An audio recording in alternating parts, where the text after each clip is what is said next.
Vamos a nuestro estudio expositivo de la carta de Primera de Corintios capítulo 13, ahí estamos en estos momentos, vimos los primeros 3 versículos que hablan de que todos los dones espirituales, los más excelentes, los más extraordinarios, los más visibles, los más grandes dones que pueda tener un creyente en la iglesia, no sirven de nada si no hay una motivación correcta en el ejercicio de esos dones, si es que estos dones no están motivados por el camino más excelente que menciona Pablo en el versículo 31 y que desarrollan los versículos 1 al 13 posteriormente.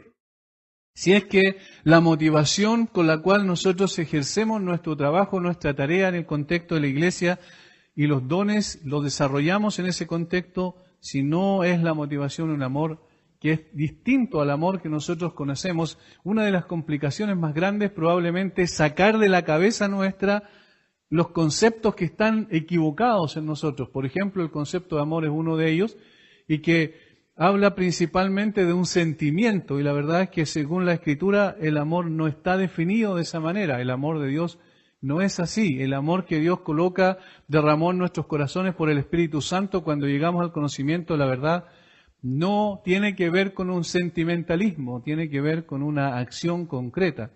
Ahora lo vamos a ir viendo los versículos 4 en adelante, pero los primeros 3 versículos nos hablan de ese amor incondicional. Como dijimos la última vez que tratamos el tema, los primeros 3 versículos, hablamos de que la Biblia utiliza varios términos para amor, pero al que se refiere aquí es el amor ágape, ese incondicional, ese mismo que Dios manifestó hacia nosotros a través de el enviar a su Hijo al mundo. Fíjense que el amor es una acción según ese concepto, porque de tal manera amó Dios al mundo que dio. Ese es el amor real que la Biblia menciona. Y por eso necesitamos sacarnos de nuestra cabeza ese concepto popular, tradicional del amor que muchas veces se manejan, que se transmite a través de las telenovelas y a través de todo este tipo de cosas que envuelven tanto, a veces incluso a creyentes, que los desvirtúan en realidad lo que la Biblia dice que es el amor. Por eso es una tarea imposible desde el punto de vista de la persuasión humana y solo es posible por la obra de Dios aplicando su palabra en nuestro corazón. Dice, si yo hablase lenguas humanas y angélicas y no tengo amor, vengo a ser como metal que resuena o címbalo que retiñe. Es decir, el apóstol destaca que la ausencia del amor deja un gran vacío, algo hueco, como metal que resuena o címbalo que retiñe, que da un sonido incierto, que en realidad no tiene ningún sentido. Si tuviese profecía y entendiese todos los misterios y toda ciencia, y si tuviese toda la fe, de tal manera que trasladase los montes, si no tengo amor, nada soy. Otra vez habla en el mismo concepto. Si poseemos estos dones extraordinarios como el de profecía o el entender el don de conocimiento, de ciencia, el don de la fe, de tal manera que pudiese hacer algo que está más allá inclusive de la imaginación nuestra, sin embargo, si no tengo amor no sirve de nada. Eso es lo que está diciendo Pablo. Y si repartiese todos mis bienes para dar de comer a los pobres y si entregase mi cuerpo para ser quemado como un mártir, ese es el sentido, y no tengo amor, de nada me sirve. Ahora, en los versículos 4 en adelante, va a hacer una descripción de lo que es el amor, pero no una mera descripción definiendo lo que es el amor, sino va a hablar de la plenitud del amor, lo que realmente significa en la práctica. Esta descripción vívida y dinámica de las cualidades del amor en toda su plenitud se manifiestan aquí. No existe ningún escrito de hombre alguno en cualquier parte de la literatura que pueda hablar de esa manera, que pueda describir las cualidades extraordinarias del verdadero amor, porque esto es lo que se está definiendo. Pablo no pretende enseñar apelando únicamente al intelecto, es decir, a que sea un concepto que nosotros manejemos. No está diciendo, miren, ustedes tienen que tener claro respecto a lo que es el amor. Ya voy a definirlo y una vez que lo definan, ustedes tienen que tenerlo en su cabeza. No es únicamente intelectual, sino busca un cambio integral en sus oyentes, es decir, una transformación de vida, genuinamente. Respecto de la dinámica del amor verdadero, Pablo va a decir este amor es algo que hace cosas, no solo que dice. No es una expresión, yo te amo, sino que es una acción. Es decir, tomando acciones concretas para poder manifestar efectivamente lo que se dice verbalmente. Tiene un propósito práctico y no netamente intelectual, no es académico solamente, no son conceptos que van a la mente. Esto es lo que yo quisiera que quedara claro, porque ese es el sentido de lo que Pablo escribe aquí. ¿Cómo lo sabemos? Porque en el griego no son adjetivos los que usa para describir el amor, sino son verbos. Y los verbos tienen la connotación de que llaman a la acción. No es una situación nada más de descripción, adjetivos calificativos. ¿Esto por qué? ¿Por qué son verbos? Porque describen el amor en términos activos, es decir, lo que el amor hace y no hace. Y eso es lo que a continuación nos va a decir. Leamos el versículo 4 en adelante.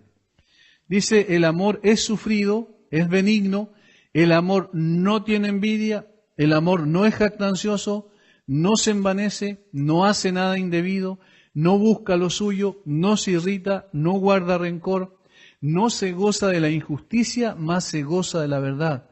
Todo lo sufre, todo lo cree, todo lo espera, todo lo soporta.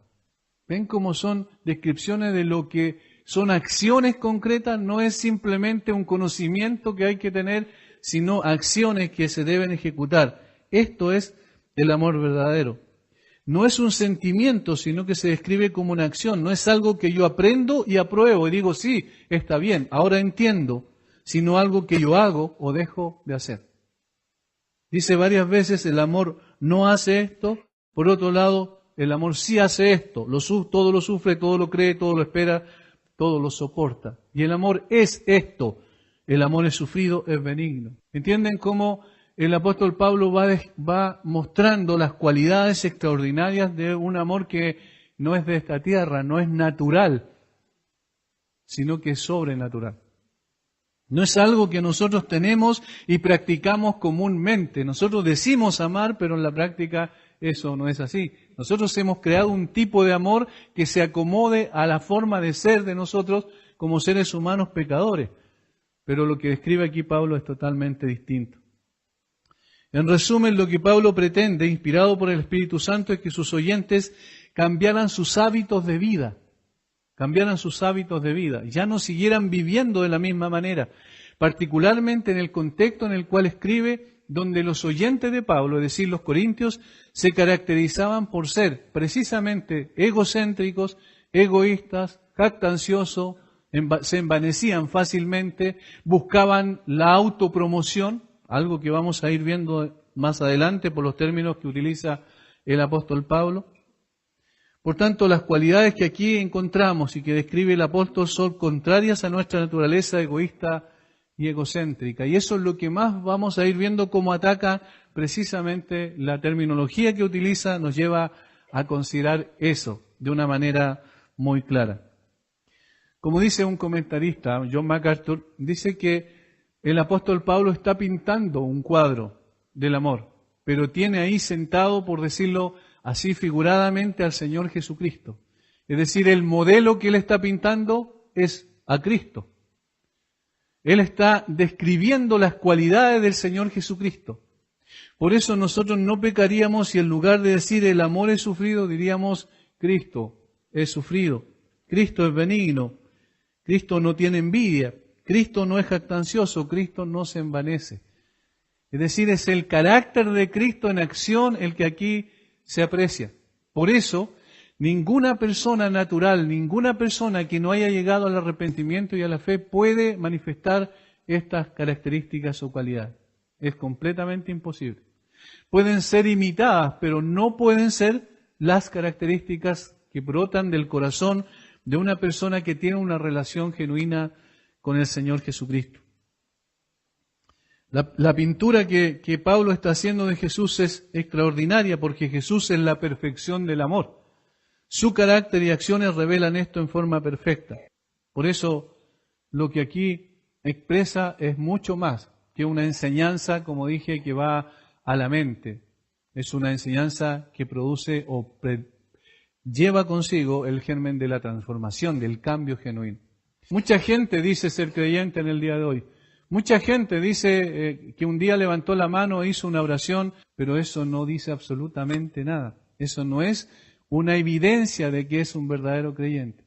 La evidencia de un verdadero creyente es que su carácter está siendo transformado y está conformándose al carácter del Señor Jesucristo. Notemos cómo en la Escritura el mismo apóstol Pablo dice que el propósito de la salvación nuestra es que seamos semejantes a su Hijo, el Señor Jesucristo. Romanos 8:28 en adelante. Dice, y sabemos que a los que aman a Dios, todas las cosas les ayudan a bien. Esto es a los que conforme a su propósito son llamados. Porque a los que antes conoció también los predestinó para que fuesen hechos conformes a la imagen de su Hijo. Para que fuesen hechos conforme a la imagen de su Hijo. Nosotros siempre vemos el Evangelio como lo que necesitamos para nuestra salvación, pero en realidad el Evangelio es lo que necesitamos para ser conformados a la imagen de Jesucristo. No es la salvación en sí el fin último, sino que la salvación es el primer paso para posteriormente producir un cambio de tal forma que las personas que realmente hemos creído en Cristo, por la gracia del Señor, podamos reflejar el carácter de Jesucristo. Es decir, en la medida en que nosotros vamos avanzando, necesitamos parecernos mucho más a nuestro Salvador. ¿Y eso cómo lo hace el Señor? Describiendo, en este caso particular, en el capítulo 13 de 1 Corintios, describiendo el carácter de Cristo y diciendo, esto es parecerse a Cristo. ¿Cómo voy a evaluar mi vida? ¿En función de qué? ¿De los éxitos que tenga? ¿De los objetivos cumplidos en función de los proyectos que yo me he decidido hacer durante este año?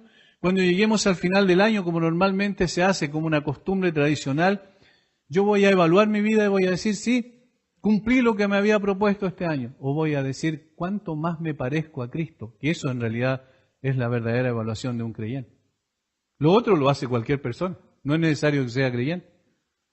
Todas las otras formas de evaluación son propias de una persona que no tiene al Señor Jesucristo y que evalúa todo en torno a sí mismo y a las cosas que están a su alrededor.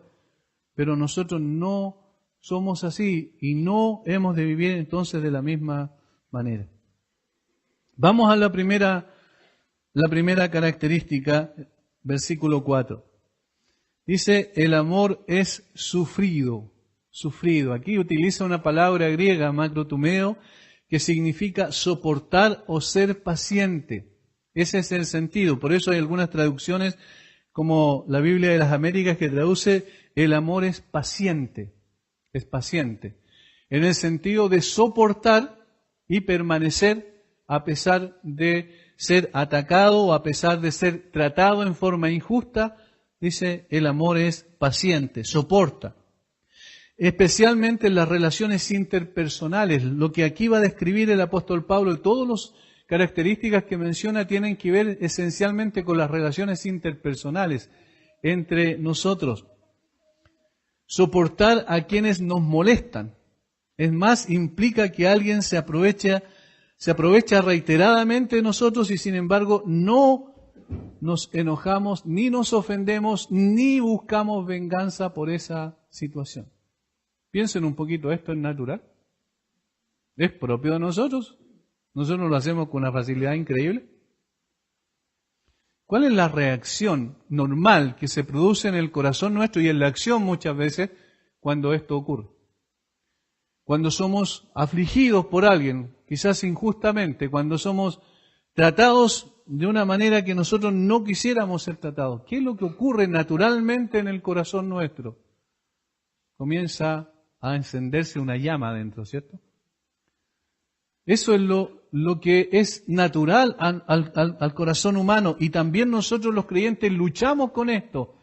Y por eso es que cuando Pablo dice el amor es sufrido, no está diciendo que el amor es sufrido de acuerdo a las circunstancias que están en contra de nosotros, de acuerdo a las cosas malas que nos han pasado. No, está hablando en relación de otras personas que están a nuestro alrededor y que se tornan muchas veces casi en insoportables. Recibir un maltrato y permanecer a pesar de ese maltrato, sin enojarse, sin buscar venganza.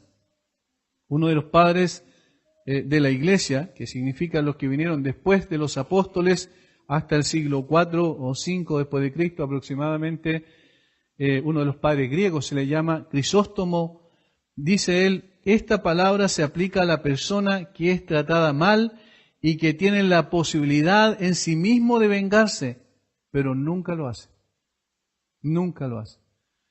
Alguien que es tratado mal y que tiene la capacidad, el poder para resarcirse de eso y vengarse, tomar represalias por lo que le hicieron, pero nunca lo hace. Nunca lo hace.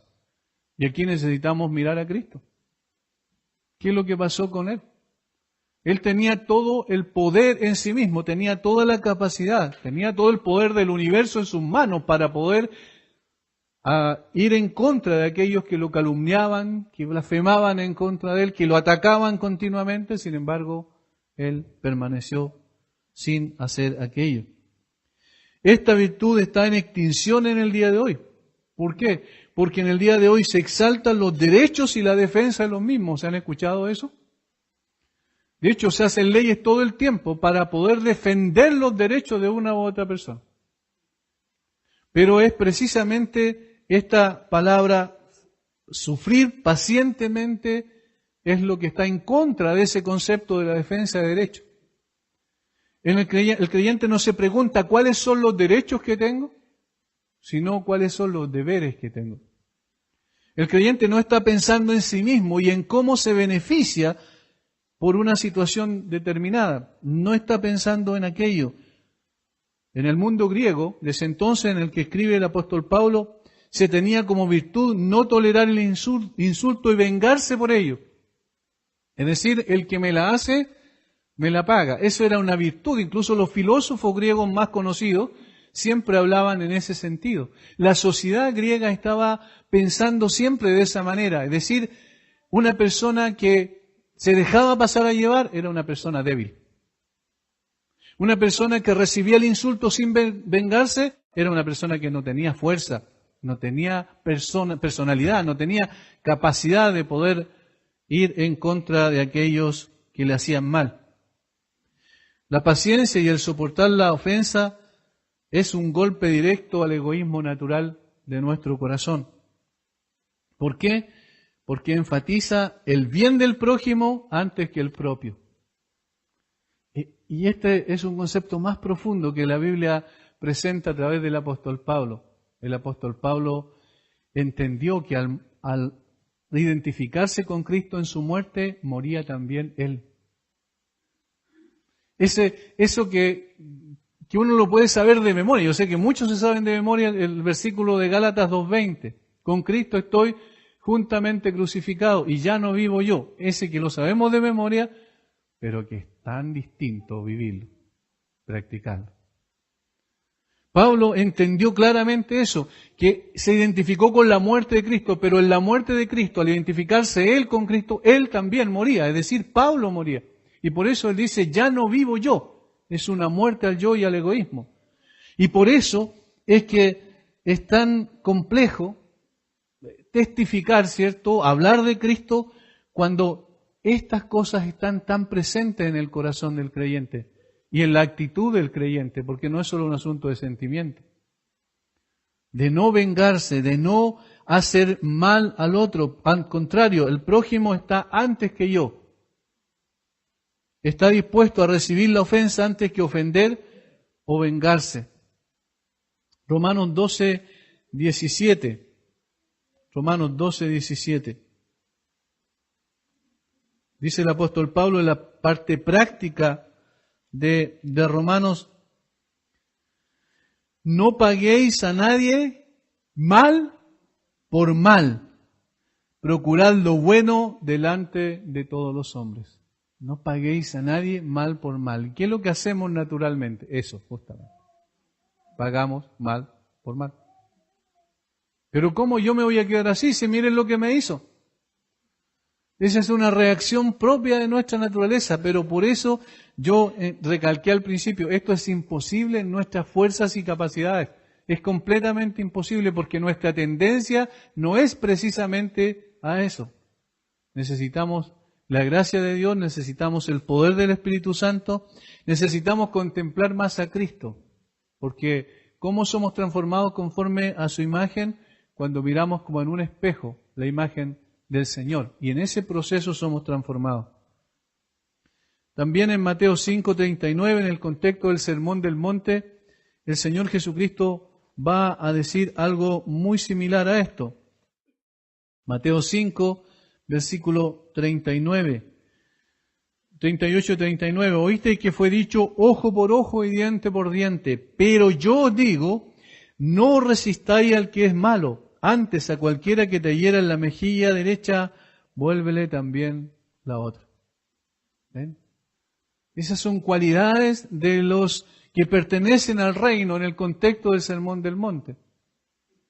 Pero eso es imposible sin las cualidades que mencionan los primeros versículos del Sermón del Monte que tienen que ver con las bienaventuranzas, que muestra el carácter de aquellos que pertenecen al reino. Y el carácter transformado es el que puede dar lugar también a una acción distinta, diferente. Por eso es que el cristianismo va contracorriente, es contracultural siempre. La cultura dice, todos vamos hacia allá, el cristianismo dice, nosotros venimos hacia acá. ¿Por qué? Porque son las cualidades de Dios en los creyentes que se están formando. En cambio, todo el mundo sin Cristo va hacia otro lado. La cultura normalmente va en contra de lo que el Señor ha revelado en su palabra. Pero el creyente vive en función de la Escritura, no de la cultura. Cristo es el prototipo perfecto.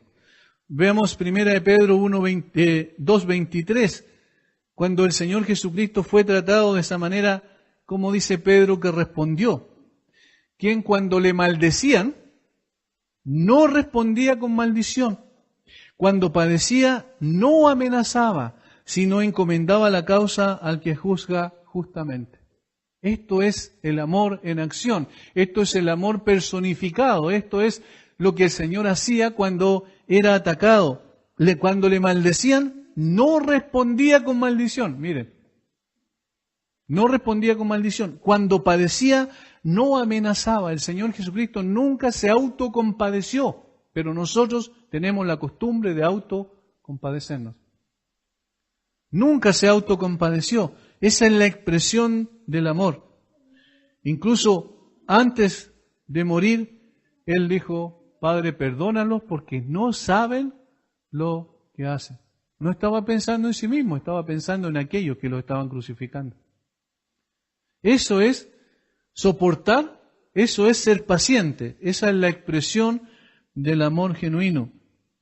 Esteban también, cuando lo estaban apedreando y estaba sintiendo el dolor tremendo que tiene que haber significado esas piedras que golpeaban su cuerpo, rompían sus huesos seguramente, y estaba en una situación de agonía, él también repitió palabras muy similares a las del Señor Jesucristo. No estaba pensando en sí mismo, no estaba pensando en su propio dolor, estaba pensando en que esas personas que estaban haciendo eso estaban completamente equivocadas, lejos de Dios y rumbo a la perdición. Y eso le dolía su corazón. Desde el pecado en el huerto de Edén, Dios ha sido permanentemente ofendido por la multitud de nuestros pecados, ¿no es así? Desde que el hombre pecó en el huerto de Edén, desde que Adán y Eva se volvieron en contra de Dios, toda la descendencia de Adán y Eva ha ofendido una y otra vez el nombre de Dios. Ha pisoteado el nombre de Dios, ha blasfemado en contra de Él. Y Dios parece guardar silencio ante todo esto. Y por eso la gente dice, y si existe Dios, ¿por qué ocurren estas cosas? Y si existe Dios, y como que empuñan su mano contra el cielo como para decir, bueno, como alguien decía, si Dios existe, le doy 5 minutos para que me haga desaparecer de esta tierra. Esa persona, esos ateos, esas personas que niegan la existencia de Dios, no tienen idea quién es Dios, porque si supieran quién es Dios, sabrían que a Dios no se le agota la paciencia de un momento a otro. Él ha sido paciente por siglos con el ser humano. Ninguno de nosotros los seres humanos necesitamos o merecemos vivir. Ninguno de nosotros los seres humanos merecemos levantarnos Abrir nuestros ojos y respirar, eso es un don de Dios. Eso es por gracia simplemente que vivimos. Y por eso es que cuando nosotros vemos al Señor siendo ofendido una y otra vez, y Dios sigue manteniendo en existencia la raza humana, eso es porque Él sabe soportar pacientemente. Pero nuestra naturaleza tiene que luchar mucho con esa para poder manifestar en la práctica esta actitud coherente, consistente. Es muy difícil para nosotros. Hermanos, esta no es una virtud natural, solo puede ser fruto de la obra sobrenatural hecha por Dios en nosotros, sus hijos. Solo puede ser posible en función de la obra de Cristo y la formación del carácter de Cristo en nosotros. Amar es soportar con paciencia y renunciar a tomar represalias por las ofensas recibidas, buscando siempre el bien de los otros, aunque eso signifique que nosotros perdamos en el proceso. Pero ¿cuál es la actitud real? Es totalmente distinta. Nosotros queremos siempre defendernos. Estamos en esta vida en términos defensivos. Siempre nos ofendemos, a veces por una cosa muy sencilla, a veces por una interpretación que hacemos de algo que otra persona dice y nosotros lo interpretamos, como yo digo, siempre vemos bajo el agua. Y decimos, él estaba pensando en eso, por eso dijo esto otro. O sea, yo hago una exégesis de lo que dijo esa persona profunda, como si yo pudiera estar en su corazón. Y a veces me ofendo por ese tipo de cosas, por cosas simples, por palabras.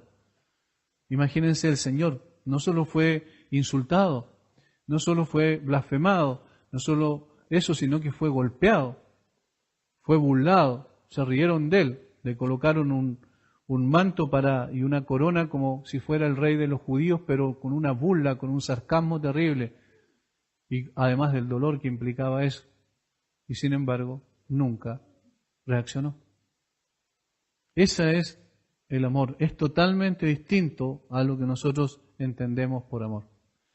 Si esto se aplicara en los puros creyentes en esta tierra, a pesar de ser una minoría en el mundo, las cosas serían distintas. Seguramente habría una influencia poderosa de la iglesia en medio de la sociedad. Pero no vemos eso en el día de hoy, al contrario, vemos más que la sociedad está influenciando a la iglesia más que la iglesia a la sociedad. Y eso es porque el carácter del creyente no está siendo conforme al carácter del Señor Jesucristo. La segunda característica, dice, el amor es benigno, benigno. Benigno o bondadoso, algunas versiones la traducen bondadoso porque ese es el sentido, o servicial también, porque eso es lo que significa la palabra. Es la buena voluntad activa, no es un sentimiento de que somos generosos, sino ser generoso. ¿Sí? No es simplemente un sentimiento, sí, yo soy generoso. Alguien le pregunta a otra persona y dice, ¿tú eres generoso? Sí, yo soy generoso. No, no es eso, sino que es una actitud de generosidad que está dispuesta a servir. Es una virtud activa. Hace todo lo posible por servir a otros. Jesús lo enseñó también en Mateo 5, 40 y 41, otra vez en el contexto del Sermón del Monte. Citamos a menudo esto porque es la parte práctica. Capítulo 5, versículos 40 y 41. Y al que quiera ponerte a pleito y quitarte la túnica, déjale también la capa. Y a cualquiera que te obligue a llevar carga por una milla, ve con él 2. Es benigno, es decir, sirve a pesar de que la otra persona no merece que se le sirva. Dios es el modelo perfecto de esto. Dice el apóstol Pablo en Romanos capítulo 2, versículo 4, que aquellos que quieren todavía rechazan al Señor, aquellos que están dentro de los moralistas, que menosprecian la riqueza de su benignidad, paciencia y longanimidad, ignorando que su benignidad te guía al arrepentimiento, dice. O sea, Dios aplica su bondad para guiar a las personas al arrepentimiento. Jesús dijo que no vino a ser servido, sino a servir. ¿Pero a servir para qué? Y dar su vida en rescate por muchos. El propósito es llevarles al arrepentimiento y a la salvación. La bondad de Dios no es un sentimiento, sino que es una acción concreta, evidente. Pablo, cuando le escribe a uno de sus sus amigos, que era un pastor, como es el caso de Tito, le dice en el capítulo 3, versículos 4 al 6, pero cuando se manifestó la bondad de Dios, nuestro Salvador, y su amor para con los hombres, nos salvó no por obra de justicia que nosotros hubiéramos hecho, sino por su misericordia, por el lavamiento de la regeneración y por la renovación del Espíritu Santo, el cual derramó en nosotros abundantemente por Jesucristo nuestro Señor. Pero cuando se manifestó la bondad de Dios nuestro Salvador. ¿Y cuál fue la bondad de Dios? Enviar a su Hijo a morir en el lugar de los culpables para sacarles de esa condición. La bondad de Dios es activa. Es un servicio a los hombres cuando en realidad Él debería ser servido. En otra ocasión, Jesús dijo en Mateo 11:30 que cuando hace el llamado para que lo sigan, y él dice lo siguiente: porque mi yugo es fácil y ligera mi carga. Mi yugo es fácil y ligera mi carga. Es interesante que la palabra que se traduce fácil allí es la misma que se traduce acá benigno. Es exactamente la misma. La misma palabra usada aquí en 1 Corintios 13, versículo 4, traducida por benigno, es la que se traduce allá por fácil. O sea, mi yugo es bueno, mi yugo es benigno, mi yugo es bondadoso. En el fondo el Señor está diciendo que el que lleva la carga es Él, y en consecuencia por eso es fácil para el otro y está teñido de un servicio hacia los demás. Una vez más, este atributo también es un golpe directo al egoísmo. La actitud bondadosa que se olvida de sí mismo para bendecir a otros. Para ello debe abandonar su egoísmo, celos, etc. Esto, hermanos, una vez más uno llega a estudiar estos conceptos y se queda otra vez pensando que quizás es muy fácil hablar de esto, pero otra cosa es la vivencia genuina de esto. ¿Cómo yo puedo servir a otros si estoy más preocupado de servirme a mí mismo? ¿Cómo yo puedo ser bondadoso en la práctica con otros cuando yo estoy más preocupado de servirme a mí, que otros me bendigan a mí, que otros sean bondadosos conmigo? Es un golpe al egoísmo entonces. Pero uno que ama de verdad, el amor genuino, el amor de Dios, el amor manifestado en nosotros a través, o derramado en nosotros a través de su Espíritu y manifestado en la práctica, en los actos, es benigno, es servicial. En tercer lugar dice, el amor no tiene envidia. El amor no tiene envidia. La envidia es uno de los mayores males de la humanidad y es la expresión más terrible del orgullo. La envidia, que parece un sentimiento interno, sin embargo es algo que destruye a las personas por dentro y por fuera, porque después se manifiesta en las actitudes. Y por una parte, la envidia dice, quiero lo que esa persona tiene. De allí normalmente la conocemos como ambición, ¿cierto? La envidia dice, yo quiero lo que esa persona tiene. Esa persona tiene esto, yo también quiero eso. Esa persona tiene esto otro, yo también quiero eso. Siempre está mirando a los demás, pero para procurar un beneficio para sí mismo. El envidioso nunca está contento con lo que tiene. Nunca está contento con lo que tiene. Y cuando no está contento con lo que tiene, es decir, está descontento con Dios, porque Dios es el que le dio lo que tiene. En Chile, quizás yo no quiero que nos tratemos tan mal los chilenos, pero probablemente uno de los países de América que tienen más caracterizado este tipo de actitud. Ahora, cuando el país ha crecido desde el punto de vista económico, ¿qué es lo que hay? Una competencia para ver quién tiene lo mejor. ¿No es así?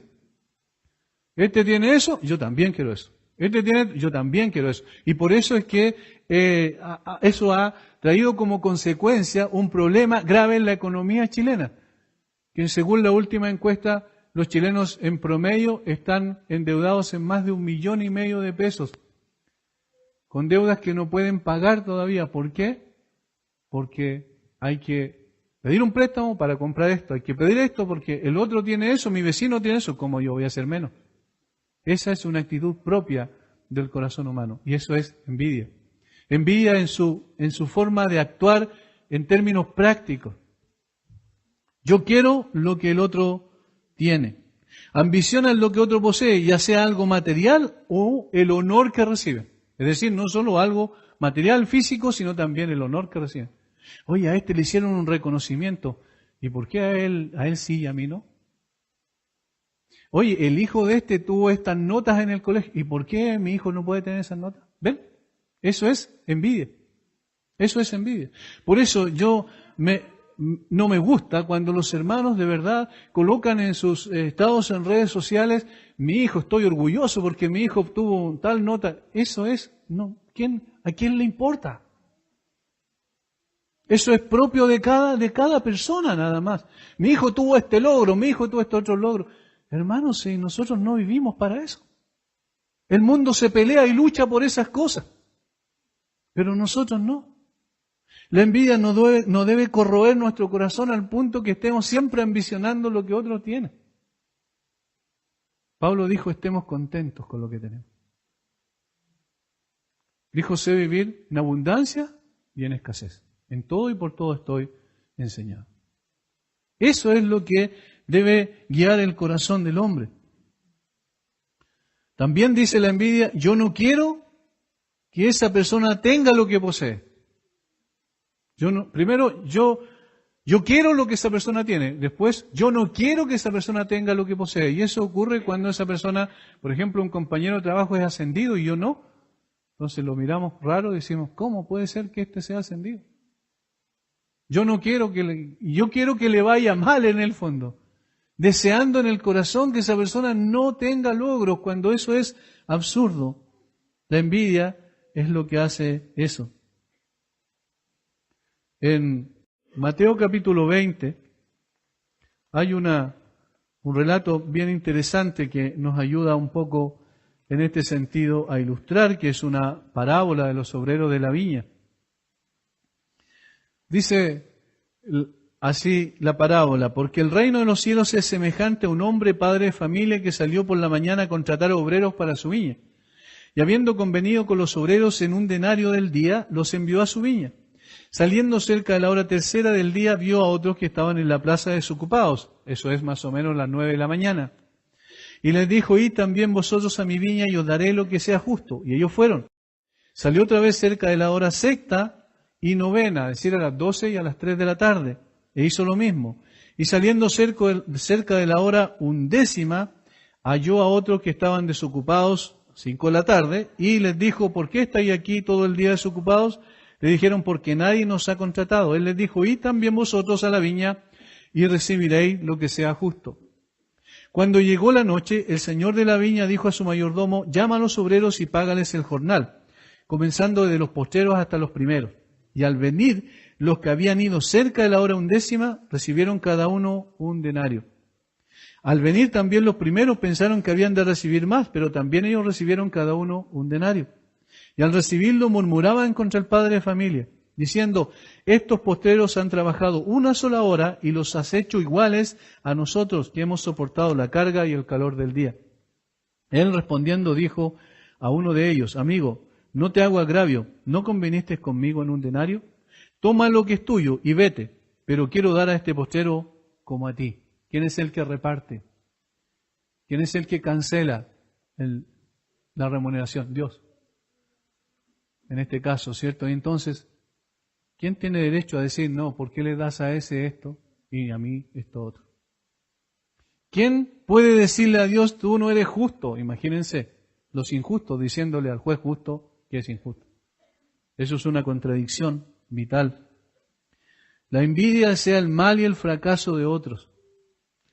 ¿Recuerdan lo que ocurrió con Salomón y este pequeño bebé que le llevaron, 2 mujeres? Una de ellas era la mamá del bebé y otra era una usurpadora que había robado al niño y que no era su madre. ¿Y qué hace Salomón? Y esto es lo que hoy día hasta los políticos lo utilizan, dicen que una decisión salomónica, nada que ver el concepto como lo utilizan, pero ¿qué es lo que dice la Biblia? Dice que Salomón llamó a los dos, las escuchó a las dos y luego tomó al niño y le dijo a sus siervos que lo partieran por la mitad, para darle una mitad a cada uno.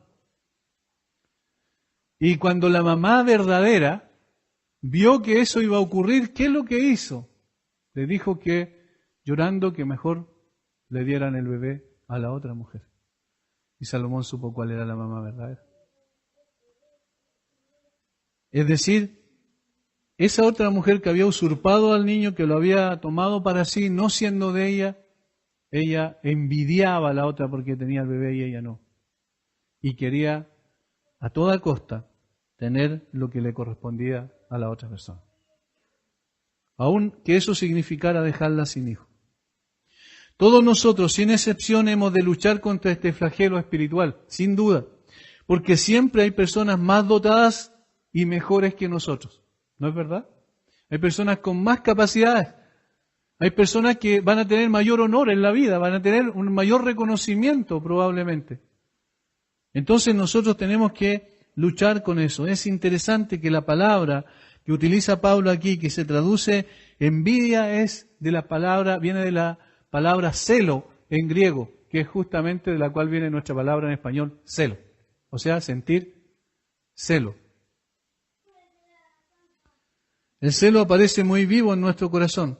Es significativo que esto es precisamente la palabra que buscó Pablo para expresar este sentimiento erróneo. Es un fuerte deseo, un anhelo muy fuerte, un ardiente deseo, en otras palabras, de hacer algo en contra de otros y en favor de sí mismo. Esto es lo que califica la envidia. Pero ¿qué dice aquí? La envidia, el amor no tiene envidia. O sea, el amor es totalmente contrario a la envidia. Es totalmente contrario. Eva envidiaba, ambicionaba ser Dios, porque así le dijo la serpiente, seréis como Dios. Y ella quiso eso. El primer asesinato en la Escritura, donde Caín mata a su hermano Abel, ¿por qué está motivado? Por la envidia. Porque Dios aceptó la ofrenda de Abel y rechazó la ofrenda de Caín. La venta de José por sus hermanos. ¿Por qué? ¿Cuál era la motivación de ellos? Porque tenían envidia de él, porque su padre le trataba de una forma especial. Daniel fue enviado a los leones, ¿por qué? Por envidia. Porque las personas allí del reino no querían que Daniel tuviese el honor que tenía y querían encontrarlo en alguna falta. Y como no le encontraron ninguna falta, finalmente presionaron al rey. En el día de hoy se diría, hicieron lobby con el rey para que el rey pudiese sacar una ley que dijera que nadie podía adorar a otro Dios que no fuera al Dios de ellos. Y entonces cuando encontraron a Daniel orando como lo hacía todos los días en forma transparente, no escondía nada, finalmente por envidia lo tiraron al foso de los leones. ¿Por qué Jesús fue entregado? Según Mateo 27, 18, ¿cuál fue la motivación que tenían los fariseos, los religiosos de su tiempo? ¿Cuál fue la motivación? Por envidia. Por envidia. Ellos empezaron a perder popularidad entre la gente. Ellos eran las personas más respetadas, la gente los miraba como santos. Y entonces apareció el Señor Jesucristo con una enseñanza distinta y con un carácter distinto, y la gente lo seguía y ellos comenzaron a sentir cada vez más envidia, odio. La envidia se transformó en un odio práctico después en contra del Señor. Por otro lado, tenemos un contraste distinto y también citamos una historia del Antiguo Testamento, la amistad entre Jonatán y David. Notemos las características de esta amistad. Fíjense que David era mucho más diestro, recibía mucho más honor que Jonatán. Pero el heredero al trono, ¿quién era? Jonatán. Su padre, Saúl, tendría que haberlo puesto a él como heredero al trono. Y Jonatán sabía que si David se hacía más popular, David iba a ser el rey. Y eso significaba que le estaría quitando el lugar que por derecho le pertenecía. Sin embargo, ¿qué hizo Jonatán? Protegió a David. Protegió a David. aún yendo en contra del deseo de su propio padre. Su propio padre lo quería matar, pero Jonatán hizo todo lo posible para proteger a David, porque él entendía que David debía ser el rey. O sea, en Jonatán no había envidia. Ese es el amor. Ese es el amor verdadero. Porque el alma de Jonatán estaba pegada a la de David. Eso dice la Escritura.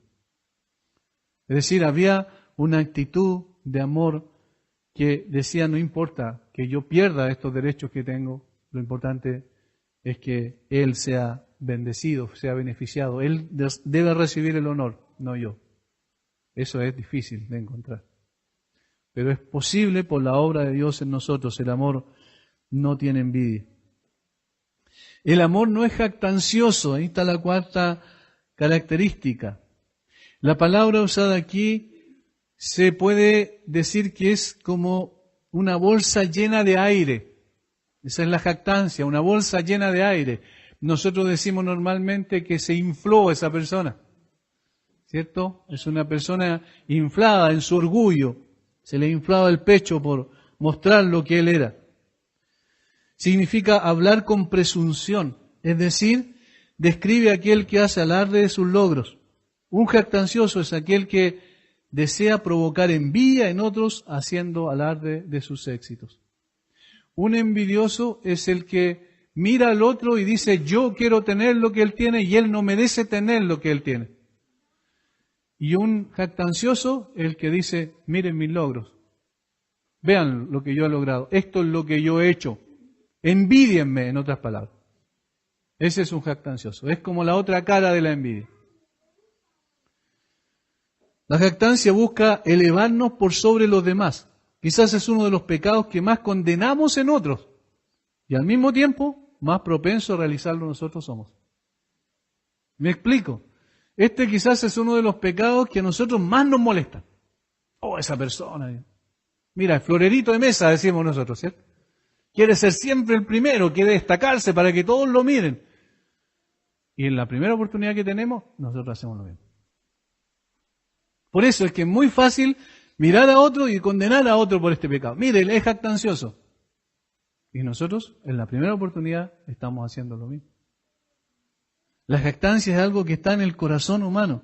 Los corintios se caracterizaban por ello. Por eso buscaban manifestar los dones supuestamente más importantes, por la connotación pública que estos tenían. Por ejemplo, hablar en lengua extraña. Eso para ellos era uno de los dones más importantes, porque todo atraía la mirada de toda la gente, porque la persona, el ser humano, naturalmente es curioso, por no decir otra palabra. Es curioso, ¿cierto? Y atrae la atención cualquier cosita. Cuando uno ve a un grupo de gente en una calle así juntos, es porque algo pasó, ¿cierto? Y esa persona que ve el grupito, corre para ver, ¿qué pasó? ¿Qué pasó? Entonces, los corintios, por ejemplo, manifestaban una de esas características de que querían tener los dones más visibles, porque querían jactarse a sí mismos de lo que eran. Miren, yo soy más espiritual, miren el don que tengo. En el día de hoy existe mucho de eso también. De ahí que quisieran los corintios todos tener, por ejemplo, el don de lenguas. Nosotros, yo queremos tener el don de lenguas, sí, es el que debemos perseguir. Porque eso colocaba en el foco de la atención a la gente. El acto de autopromoción es hoy una de las tentaciones más grandes que enfrenta el creyente. Especialmente en los que manejan mucho la parte digital, es decir, de las redes sociales y de todo lo que es la tecnología. Especialmente en ese contexto. Es muy fácil caer en la autopromoción. En esta era donde los medios sociales están al alcance de la mano, es fácil caer en la jactancia. Yo tengo esto, yo he visto por ahí algunos que dicen, bueno, ya llegué a 5.000 amigos, ya está colapsada mi página. ¿Ah? Y por favor, ahora colóquenle me gusta nomás a mi página, porque ya no puedo recibir más amigos. Tienen más amigos que Roberto Carlos, ¿cierto? Que tenía 1 millón de amigos. Esa es jactancia, esa es la autopromoción, eso es colocarse en el centro y decir, miren mis logros. Por eso, Hermanos, como un consejo práctico, no diga lo que usted hace para Dios, sino lo que Dios hace por usted. Eso siempre hay que tenerlo claro. No, yo hice esto, yo hice esto. No, no importa lo que yo hago. De hecho, yo no puedo mover un dedo si Dios no es el que obra a través de mí. Sino siempre hable del Señor. La autopromoción es una jactancia de las más peligrosas en el día de hoy. La jactancia es la expresión más visible del orgullo y uno de los peores males también de la humanidad, igual como la envidia. Sin embargo, el único que lo poseía todo y podía presumir de ello, hizo todo lo contrario. ¿Quién era? El Señor Jesucristo. Dueño de todas las cosas, el creador de todo, dueño del universo completo. ¿Y qué hizo? Todo lo contrario. En lugar de jactarse de ellos, de presumir de ellos, hizo esto. Haya pues en vosotros este sentir que hubo también en Cristo Jesús, el cual siendo en forma de Dios no estimó el ser igual a Dios como cosa que aferrarse, sino que se despojó a sí mismo, tomando forma de siervo, hecho semejante a los hombres, y estando en la condición de hombre se humilló a sí mismo, haciéndose obediente hasta la muerte y muerte de cruz. Eso fue lo que hizo el dueño del universo. Y nosotros decimos ser seguidores de Cristo, pero nos jactamos de nuestros logros. Es como una contradicción absoluta.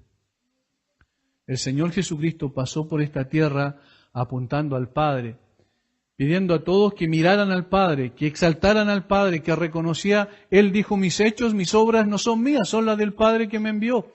Las palabras que yo les hablo no son mías, son las del Padre que me las dio, que hablase. O sea, Jesucristo no se autopromocionó, sino al Padre. Imagínense, nosotros que no tenemos nada, que todo lo que tenemos lo hemos recibido, ¿cómo podemos jactarnos de estas cosas? Lo más probable que sea la última característica que veamos, el amor no se envanece. El amor no se envanece. ¿Cuál es una de supuestamente los problemas que tiene el ser humano cuando se empieza a deprimir, cuando se decae su ánimo, su semblante y finalmente va y acude a un psicólogo? ¿Qué es lo que normalmente le dice un psicólogo que tiene? Una baja autoestima. Ese es tu problema, una baja autoestima. Pero resulta que el problema del hombre es todo lo contrario. Porque tiene un concepto de sí demasiado alto. Y de hecho, la depresión esta que no tiene causas biológicas, esta depresión que se produce por algunas situaciones que le ocurrieron a la persona, siempre tiene como uno de sus integrantes principales el orgullo. Es que nadie me entiende, es que no me aman, es que no me dan esto, es que no hacen esto, siempre yo soy el centro.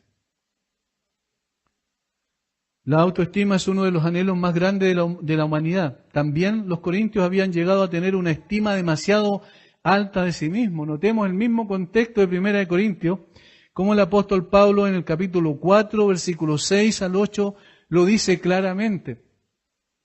Pero esto, hermanos, lo he presentado como ejemplo en mí y en Apolos por amor de vosotros, para que en nosotros aprendáis a no pensar más de lo que está escrito, no sea que por causa de uno os envanezcáis unos con otros. Porque ¿quién te distingue? ¿O qué tienes que no hayas recibido? Y si lo recibiste, ¿por qué te glorías como si no lo hubieras recibido? Ya estáis saciados, ya estáis ricos, sin nosotros reináis. Y ojalá reinaseis, aquí está hablando en forma irónica el apóstol Pablo, para que nosotros reinásemos también juntamente con vosotros. Pablo está diciendo a ustedes, todo lo que tienen piensan que se lo ganaron. ¿Por qué se jactan de ustedes mismos? ¿Por qué se envanecen a sí mismos pensando que ustedes lo merecen cuando en realidad todos lo han recibido? Ese era el problema, unos problemas básicos de la mentalidad, del pensamiento, de la manera de ser de los corintios. Y estaban completamente equivocados. Esta pretensión es absurda. Todo lo que somos y tenemos no lo hemos ganado, ni es por causa de nuestro talento o capacidad. Es una dádiva de Dios. Es una dádiva de Dios nada más. Es la gracia de Dios la que nos concedió lo que tenemos. Hermanos, si tenemos vestido y comida y un techo, es la gracia de Dios. Nada más. Nada más. Todo lo que tenemos es porque Dios así lo ha querido. Y entonces todo lo que tenemos lo hemos recibido. Y si lo hemos recibido, ¿por qué nos envanecemos? ¿Ven cómo está Pablo atacando este problema? ¿De qué podemos presumir?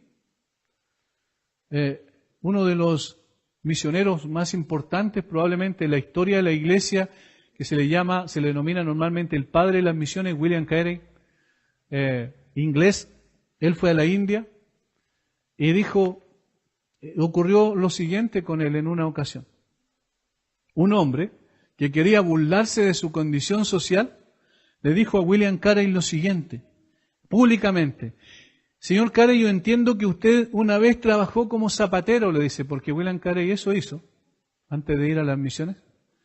Dice, entiendo que una vez usted trabajó como zapatero. Y Carey le contesta, oh no, yo solo era un zapatero remendón. No era una persona que fabricaba zapatos, sino uno que remendaba zapatos. Le está diciendo, miren, lo que usted me dice no me ofende en absoluto. Por el contrario, yo ni siquiera era eso, usted me da honor cuando me dice que yo era zapatero. Es decir, él está mostrando a través de su actitud que efectivamente no tenía de qué envanecerse. Y ninguno de nosotros tiene de qué envanecerse. Hermanos, este envanecimiento es gemelo, o hermano gemelo, ¿cierto?, de la jactancia. Esto es lo que pasaba en Corinto, pero no solo lo que pasaba en Corinto. Esto no es solo lo que ocurría en ese tiempo, sino es lo que ocurre hoy día en cada una de las iglesias, en cada corazón de los creyentes. Es una lucha constante. El amor no se envanece. ¿Por qué? Porque mira a Dios y entiende que Dios es el dueño de todas las cosas y Dios es el que le concede todas las cosas. Sabe que no es dueño de nada, nada le pertenece. Nosotros incluso decimos nuestros hijos, pero no son nuestros hijos. Es un préstamo de Dios. Porque herencia de Jehová son los hijos. Nosotros decimos nuestra casa, pero no es nuestra casa, es lo que Dios nos concedió, nos prestó mientras estemos en esta tierra. Nosotros decimos nuestro trabajo, pero en realidad no es nuestro, porque en cualquier momento desaparece de nuestras manos. Dios nos concedió ese trabajo para que nos ganáramos el pan, como dice la Escritura, con el sudor de nuestra frente. Es decir, todo lo que tenemos, todo lo que poseemos, todo lo que somos, es producto de lo que Dios nos ha bendecido nada más. No podemos jactarnos entonces. ¿Y qué es lo que debe haber en su lugar? Gratitud. Aquel que lo dio todo por nosotros. No hay jactancia. En la misma salvación, ¿cómo puede haber jactancia? Alguien puede decir en algún momento, un día que esté en el cielo, y puede decir, yo estoy en el cielo porque yo me gané este lugar. ¿Alguien puede decir, yo estoy en el cielo porque yo hice esto, otro? En absoluto. Nadie. Porque lo necio del mundo escogió Dios. Porque lo menospreciado del mundo escogió Dios.